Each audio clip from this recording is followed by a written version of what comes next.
আগে বাবা মাকে বোঝাও, আব্বা আম্মার দোয়ার মধ্যেই রয়েছে আসল বরকত। আর একটা কথা বলে ফেলি, আমার বোনেরা মাইন্ড করবেন না, এই যুবকরা সবাই সাক্ষী আমার। আমি যুবকদের পক্ষে যেমন কথা বলি, আমি মেয়েদের পক্ষেও তেমন কথা বলি। আমি ভুল বললাম না ঠিক বললাম? বলো বলো বলো। আজকে যে মেয়েকে দেখে মনে হচ্ছে রাজরানী, কালকে বিয়ে করে বুঝবা ইয়ে তো রাজরানী নেই হ্যাঁ, ইয়ে তো কাল নাগিনী হ্যাঁ। মেয়েদের ভালোবাসা বাঁচতেও সময় লাগে না, রূপ পাল্টাইতেও সময় লাগে না। মেয়েরা আজকে বলবে আই লাভ ইউ, কালকে বলবে আই হেট ইউ। ইভেন আজকালকার মেয়েদের কাছে ভালোবাসার চাইতে, অনেস্টির চাইতে, চরিত্রের চাইতে বেটার অপশন মেয়েদের কাছে বেশি দামি হয়ে গিয়েছে।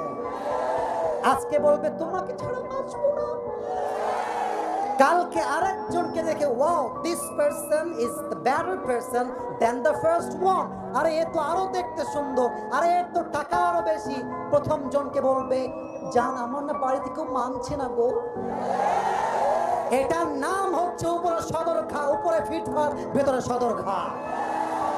অতএব বাবু, যাকে বিয়ে করছো একটু ভেবে চিন্তে করো।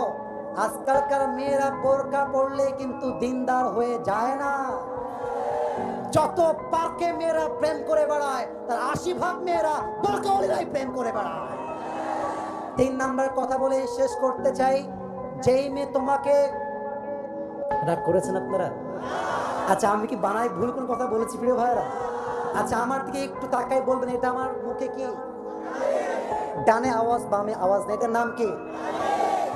দাড়িতে আমাকে অসুন্দর লাগতেছে, আনস্মার্ট লাগতেছে, খ্যাত লাগতেছে। অনেক মেয়ে বলে দাড়িওয়ালা নাকি খ্যাত। আমি একটা কথা বলেই ফেলছি, যাদের দাড়িওয়ালা পছন্দ না